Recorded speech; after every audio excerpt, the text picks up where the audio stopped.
Good morning, everybody.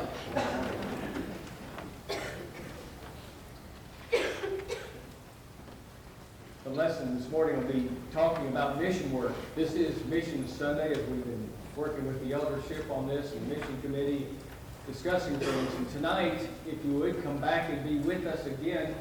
We're going to have reports from a variety of different places, from a variety of different people that Central has sent people to over this past year, and some of them for many years. And so we'd like for everybody to see this giant umbrella of different mission works that we perform and we do and we send and we go to. This morning we're going to talk about the value and the joy of missions. But before I get into that, I'm just mindful of just a comment that an old professor that I had back years ago, back when I was a young man, that right after the dinosaur period, you know. He said, every time you get in the pulpit, he said, remember, there are hurting people in your audience. You look great, you're dressed up, your hair, those that have hair, is in place, that's all super.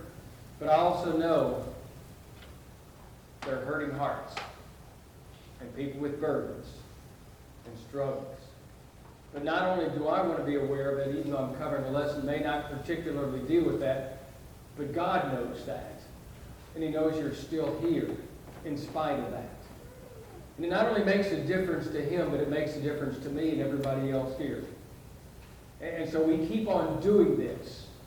And we keep on living for Jesus. And we keep on demonstrating our faith in spite of what Satan does to us on a day-to-day basis. Because he's not going to win.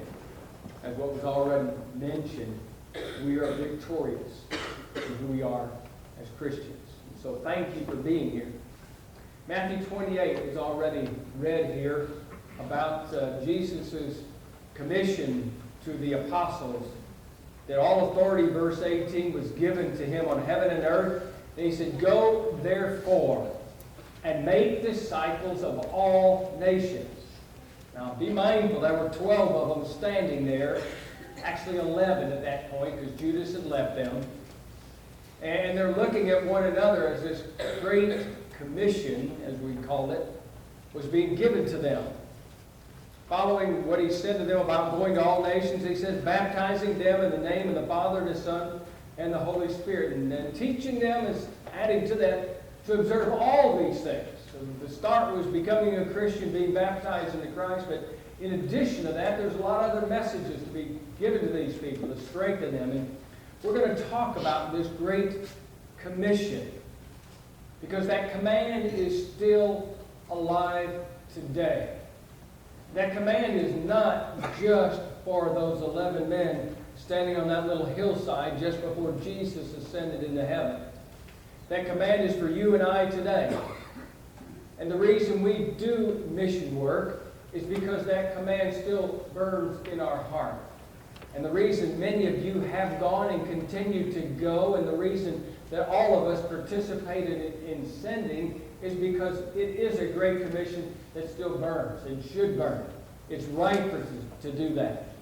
And it's the reason that I think that we are alive today as a church, because we take it to heart that we are to go and we are to send, and that we are to be involved in fulfilling that in every way possible. And I also think that if we ever decide to turn inward and that commission doesn't burn in our hearts, I think it's the day that we begin to die. So we take it to heart, and we realize that we are alive because of what we feel we need to do for Christ and for the world. So tonight, come back as we talk about those reports, but right now we're going to talk about the value and the joy of mission. Number one is we're looking at this command given in Matthew 28 and also in Mark 16. So I want you to read it one more time from the passage of Mark, as we see that it fulfills the Lord's commission for His kingdom. Mark 16, verses 15 and 16. Go into all the world and preach the gospel to every creature. He who believes and is baptized will be saved, but he who does not believe will be condemned. So we understand there are two sides to that choice. And one is ruin and desolation in hell, and the other is inheriting heaven. Inherits it. We don't earn it, but we inherit it, being God's children. And so as we, as a people of God, we have a commission to share that message, to go into all the world. And actually, Mark's passage really, it says in the Greek, as you go. It's a participle that's laid out there. So it's not just a command to go, but it's a command is wherever you're going, as you're going to the grocery store, and as you're going to class, and as you're going to work, or as you're going to visit with friends, that it is a commission that we have, wherever we're at. And so we don't reserve it just for those moments where we send somebody, although that's a very important part of what we're doing. But it's a commission for every one of us at any moment in time to recognize that this is something I'm about. And the early Christians took that to heart. When you look at the book of Acts, and the persecution came on the early church in the very early chapters, and most of that was from the Jewish background to start with. And so Paul, who was Saul back in chapter 7, was describing persecuting Stephen, and he died, and it said in chapter 8 of the book of Acts that as the persecution came, it says those that were scattered abroad, it didn't say they ran for their lives. They did run for their lives. They were scattered abroad, but they went everywhere preaching the gospel. Not just the apostles. Matter of fact, they're the ones that stayed in Jerusalem, but everybody else that was being run out of town by the persecution didn't stop. They went everywhere preaching the gospel. Christians too often feel inadequate in being able to fulfill that. And so I want to address that concept as we look at the command. Because not only is the message simple, but the ability of accomplishing it is not all that difficult a task that any one of us at any point in time can do that. That we can, as ordinary Christians will say, can accomplish that. Years ago when I was preparing to do mission work, as we were getting ready, as one young man said, we met around tables and we talked about mission work, and he thought, boy, this little boy, we're doing mission work. It was the son of one of our missionaries that was getting ready to go on a mission group here. And so here we are gathered doing those things, and we asked a very important and very powerful speaker to come and just charge us up and give us some good messages. And Richard Rogers came and talked to us. And I remember him telling a story to remind us of how simple this is. He said, and I can't remember if it was he himself or someone he knew that was out somewhere in some rural part of a community doing what they call a gospel meeting. Several nights in a row, they were inviting people to come to a meeting, and each night the gospel was preached in a different way, and inviting people to come and become a Christian. And one man showed up, and he came forward that night. Might have been the only person during this whole campaign. And his name was Fred. I remember that part. Not Fred Hapley, who's here, but this is another Fred. And it was a Fred who really wasn't that bright. Matter of fact, when he came forward and he talked to Richard or whoever it was, he's they just kind of got the feeling, well, we're going to go ahead and baptize him because he was insisting on doing this, but they weren't really sure he had enough capacity to really offend God by sinning. But he insisted on doing it, so they did that. And the meeting closed, and Richard went back to his hometown, and some years later, he was asked to come back and to hold the funeral for Fred. And as he came back and he went to the church building where the funeral was being conducted, the place was packed. And several of the people there were converts of Fred. Now Fred, as they were discussing it back some years ago when he talked to him, he said, oh, Fred, yeah, he lives up on the edge of the garbage dump. He's got a little tent-like structure. He found some little sticks, some broomsticks or whatever, he props it up. And Fred goes around and digs out of the people's garbage cans. And as he'd do that, he'd find little things that might be worthy of selling. He'd sell it out on the edge of town. And people would come and buy little things from Fred. And that's how Fred survived. Now Fred is responsible for hundreds of people being Christians. And so they're holding his funeral. And everybody's honoring Fred. Because Fred, after he started becoming a Christian, he'd go around and when he opened up those garbage cans, and he'd close it down, he'd stick a little tract in there.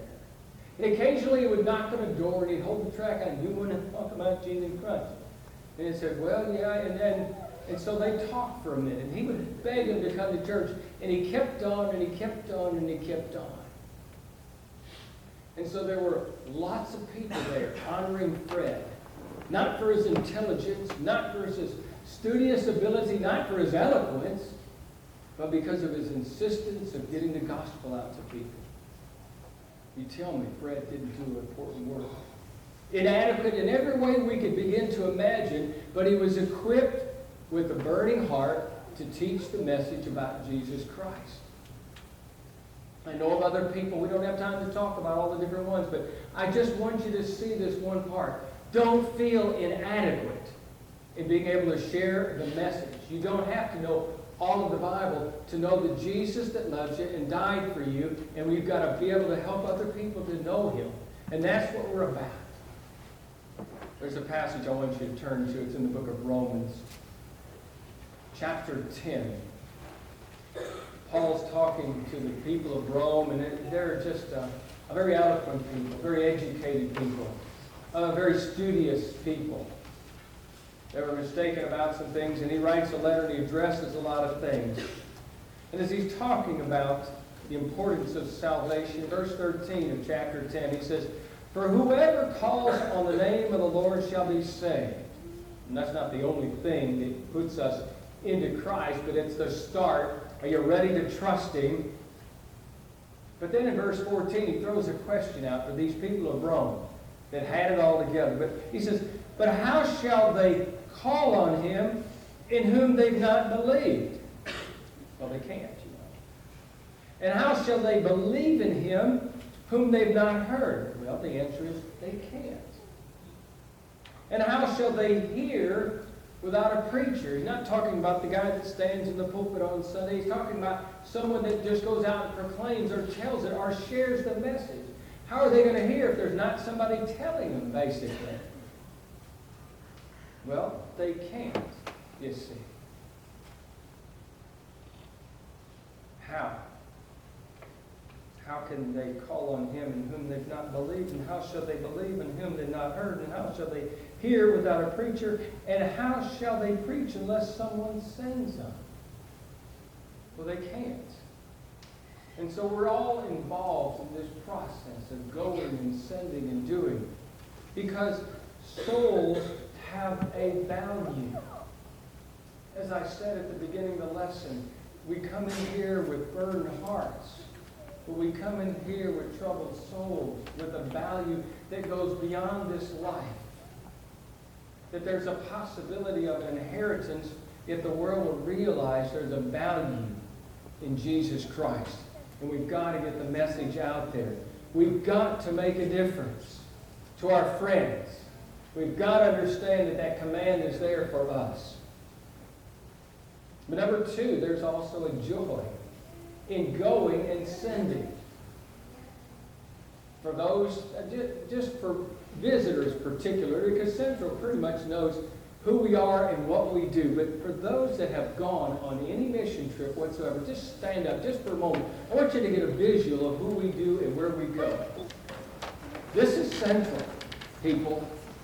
Look around, Central, because this is people that we send out. Now have a seat here, because these are the people, when they come back on that flight back, and wherever they've gone and wherever they've been, they said, "Man, what a difference it's made for me. I don't think it's done nearly as much for them as it's done for me." Well, having lived in foreign country and having been visited, I know that it does help those people more than you could ever imagine. But for those that are returning, you're blessed. You're changed. These people that have gone and seen and watched what's going on, number one, they see a world that's different than ours.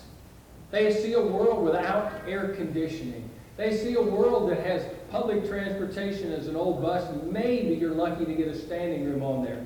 We left Dennis, a few others that couldn't get on the bus this last trip. We're all getting on and we're giggling and laughing. We're piling on. It was, 12 of us. And I thought we were all on, and somebody sent the message on up, and I'm standing in the middle of the bus. They said, "Dennis didn't make it." Well, some of us get blessed and some of us don't, Dennis, you know. But all of us going. See these dirt floors and the people that have nothing. And we're so ready to give and do for them. And in addition to that, you begin to share the message and you come back and they're talking about, when can I go back? Because there was one more person I didn't get to talk to. She lives down this road here, and it's not a nice area, but I'm wanting to go back, and I'm thinking of Kelsey particularly. And we couldn't go back down to the area for Kelsey, if you went, you're in trouble. She wanted to go. I said, it's kind of restricted now because there's a lot of rough things happening down there. But they're thinking about people and messages, and so they're greater volunteers and greater givers and greater leaders because they've gone there and they've come back now and they're changed. But in addition to that, as we know, the rest of us that have sent, we're changed because we see the difference in them. And so we're challenged by the fire that's burning in their heart, and so the whole process, you see, of the change that takes place, and there's a joy in that. Yeah, we do without the air conditioning. Some of us have to walk a bit further if you miss the bus. But the way is, we're blessed. And we're so excited about that opportunity. Romans 10. As we were reading through this passage, how shall they believe if they've not heard? How shall they hear without a preacher? How shall they preach unless someone is sent? The latter part of verse 15. As it is written, how beautiful are the feet of those who preach the gospel of peace. You may not think you have that good looking feet. But to those people that are listening and hearing that and seeing you come, you make a difference.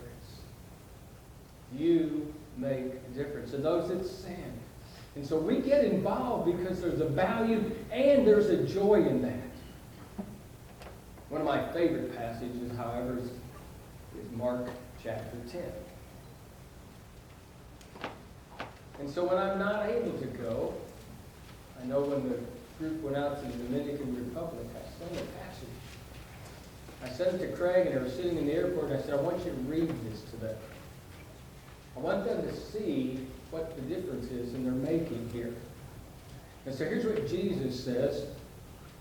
Assuredly I say to you, verse 29, Mark 10.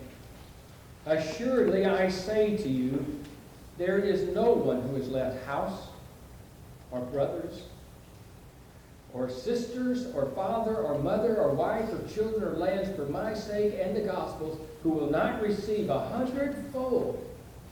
Now in this time, houses and brothers and sisters and mothers and children and lands with persecutions, and in the age to come, eternal life. How many go back with images in their hearts and minds of the people that they're going to miss, and the crying that goes on as we're saying goodbye, and the excitement as people say, I'm going back and I'm going to go see Leonora, I'm going to go see Alfredo, or I'm going to go see Surrey if you're going to India, and all these different places, you see, because we've been changed, and we're excited about that. I read some time ago about a missionary who was, it's a pretty rural area, and he talked about how he was going to have to go to this guy's hut. He was sick and lonely, and he was in a hospital, and they said, go get his effects and bring it to him. He said, well, I'd really never gone into the guy's hut. I'd always gone up to his house, and he greeted us outside, kind of like what we do in Nicaragua, and we visit out there in the shade. So he goes inside, and he said, I went inside, and this is what I saw.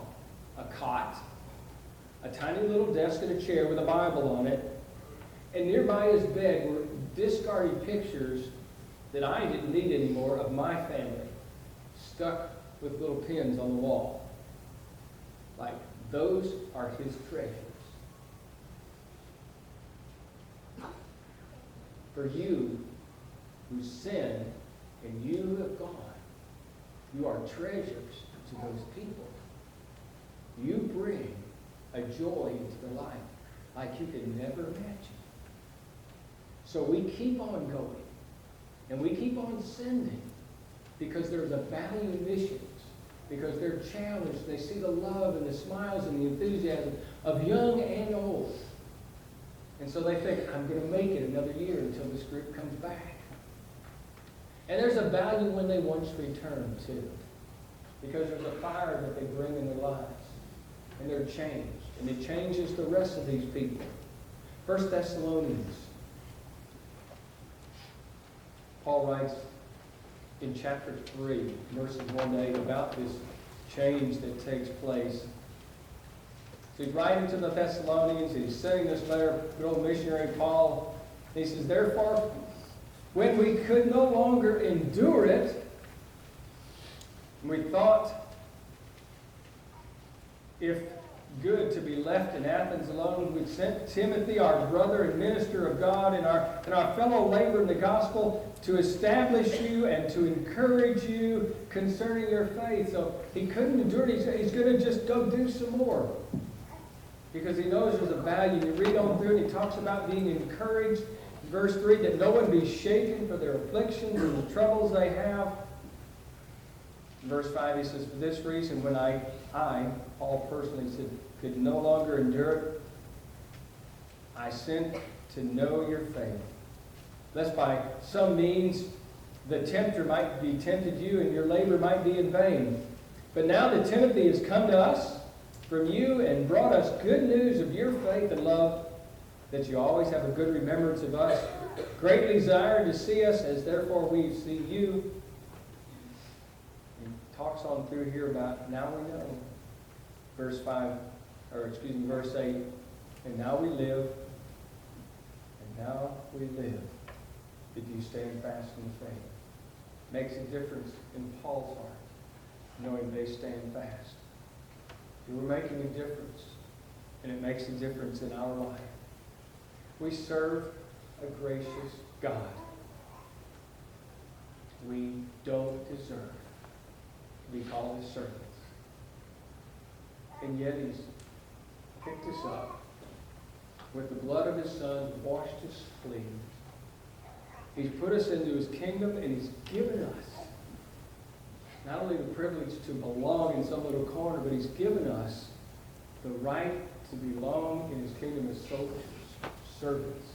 That great commission sometimes is described by some friends of mine as the marching orders of the Lord. Go. Left, right, left, march. Get out there. That's what we're about as Christians. Because it makes a difference in our lives, in our hearts, in those around us, and forever in those we change. We want to keep doing that. Yes, it makes us alive, and it does others too. Come back tonight, and we're going to talk about this a bit more and share with you different places we've gone and just give a good report of all these things that we're doing, because it's important for us to see that. But as you look at your life this morning, I'll ask the question, what do you see there? And who are you? Are you really plugged in and involved? Some changing and some really rededication maybe that needs to be made. Maybe you and the Lord need to have a little discussion and prayer about this. Well, maybe it runs a bit deeper and you need some help from the brethren. Maybe you've never committed to Christ in baptism. And when I use that word baptism, I'm talking about being immersed, because that's what the biblical term is. Immersed in Christ for the forgiveness of your sins. Maybe you don't even know what that's all about.